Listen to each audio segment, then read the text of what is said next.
காரைக்கால் மீனவர்கள் மீது இலங்கை கடற்படையினர் துப்பாக்கிச்சூடு நடத்திய நிலையில் மீன்வளத்துறை அதிகாரிகளிடம் புகார் அளிக்க உள்ளனர். விவரங்களை செய்தியாளர் அப்துல் அலீமிடம் கேட்கலாம். அப்துல் அலீம், தற்போது மீனவர்களுடைய பிரதான கோரிக்கை என்னவாக இருக்கிறது? அங்கு எவ்வளவு மீனவர்கள் திரண்டிருக்கின்றனர்? விவரம் என்ன?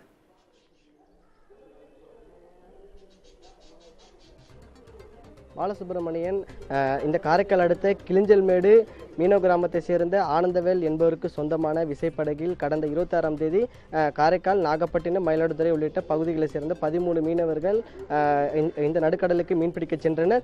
இந்த நிலையில் நேற்று இரவு கோடியக்கரை அருகே மீன்பிடித்து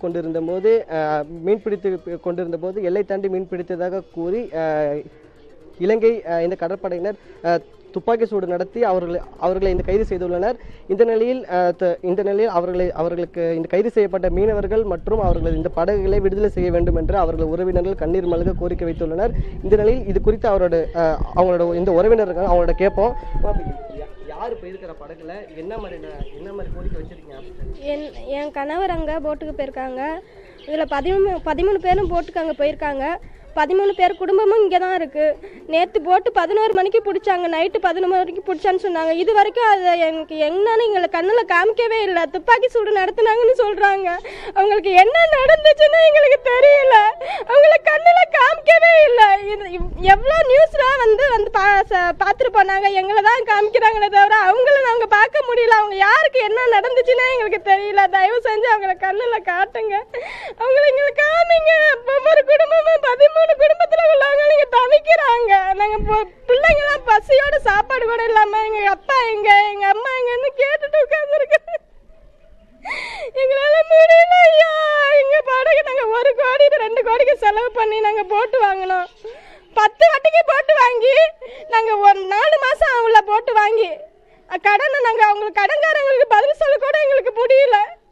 எங்க போட்டோ எப்படியாவது எங்களுக்கு கொடுத்துருங்க. தயவு செஞ்சு உங்களை கேட்டுக்கிறேன். இல்லைன்னா நாங்க செத்துருவோம். குடும்பத்தோட செத்துருவோம் ஐயா. எங்க பிள்ளைங்க நாங்க எல்லாருமே நாங்க செத்துருவோம் ஐயா. எங்க கணவர் எங்க பிள்ளைங்களாம் காமிங்க ஐயா.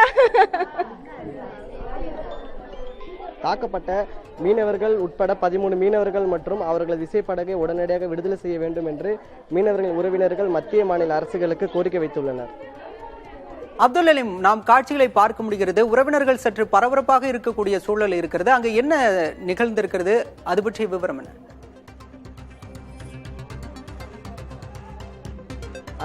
முக்கியமாக பாதிக்கப்பட்ட மீனவர்களுக்கு என்ன நடந்தது என்று அவர்களுக்கு இதுவரை தெரியவில்லை என்று அவர் முக்கிய கோரிக்கை வைக்கிறார்கள். எனவே தாக்கப்பட்ட மீனவர்கள் உட்பட உடனடியாக அவர்களை விடுதலை செய்ய மத்திய மாநில அரசு நடவடிக்கை எடுக்க வேண்டும் என்றும் அவர்களுக்கு துப்பாக்கி சூடு இந்த நடத்தப்பட்டதாக கூறப்படுகிறது. இதுவரை ஆனால் அவர்களை அப்துல் அலீம், நான் குறிப்பிட்டது தற்போது நீங்கள் இருக்கக்கூடிய வீட்டில் சற்று பரபரப்பான சூழல் நிலவுகிறது. அங்கு என்ன நடந்திருக்கிறது?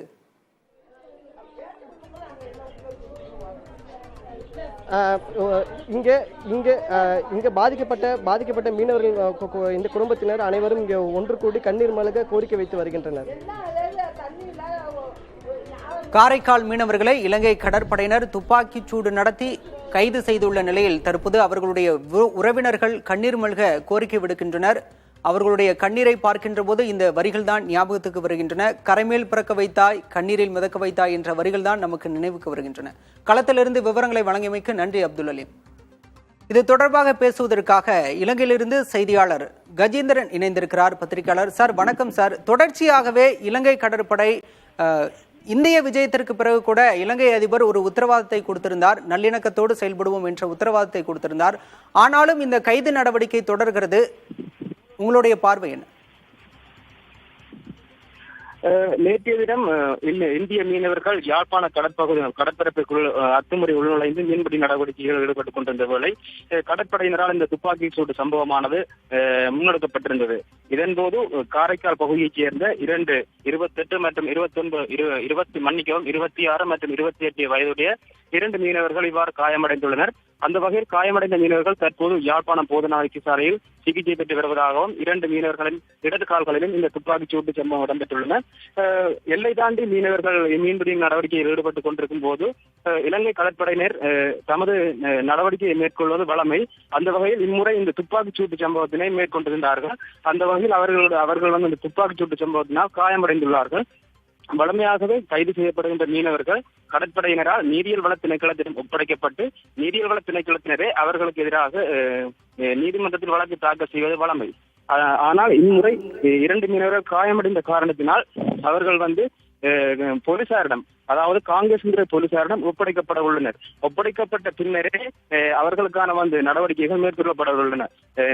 உதாரணமாக இதை பார்ப்போமானால் இந்த மீனவர்களுக்கு எதிராக நீரியல் வள திணைக்களமானது எல்லை தாண்டி வந்த வழக்கே தாக்கல் செய்யும் நீதிமன்றத்தில். ஆனால் துப்பாக்கிச்சூட்டு சம்பவம் தொடர்பான வழக்கினை காங்கிரஸ் போலீசார் மேற்கொள்வர். கஜேந்திரன், குறுக்கீட்டுக்கு மன்னிக்கவும், அங்கு கைது செய்யப்பட்டு துப்பாக்கிச் சூட்டில் பாதிக்கப்பட்ட மீனவர்களின் நிலை என்ன என்றே தெரியவில்லை என்று அவர்களுடைய உறவினர்கள் வேதனைப்படுவதை பார்க்க முடிகிறது. பாதிக்கப்பட்ட அந்த 2 மீனவர்களின் உடல்நிலை தற்போது எப்படி இருக்கிறது? அவர்கள் எங்கு சிகிச்சை பெற்று வருகின்றனர்? அவர்கள் தற்போது யாழ்ப்பாணம் போதனா வைத்தியசாலையில் சிகிச்சை பெற்று வருகின்றனர். 2 மீனவர்களுடைய உடல்நிலையும் தற்போது சாதாரண நிலையில் உள்ளதாக யாழ்ப்பாணம் போதனா வைத்தியசாலையின் பணிப்பாளர் தங்கமுத்து சத்தியமூர்த்தி தெரிவித்துள்ளார். 2 மீனவர்களும் தற்போது நலமாக உள்ளதாக அவர் தெரிவித்துள்ளார். துப்பாக்கிச் சூட்டில் காயமடைந்த 2 தமிழக மீனவர்களும் உடல் நலத்தோடு இருப்பதாக அங்கிருந்து வரும் செய்தி ஆறுதல் அளிக்கின்றது. உறவினர்கள் அவர்களுடைய உடல்நிலை என்னவாக இருக்கிறது என்று தெரியாமல் கதரும் சூழலை பார்க்க முடிந்தது. இந்த நிலையில் அவர்கள் நலமோடு இருப்பதாக வரக்கூடிய செய்தி ஆறுதல் அளிப்பதாக இருக்கின்றது.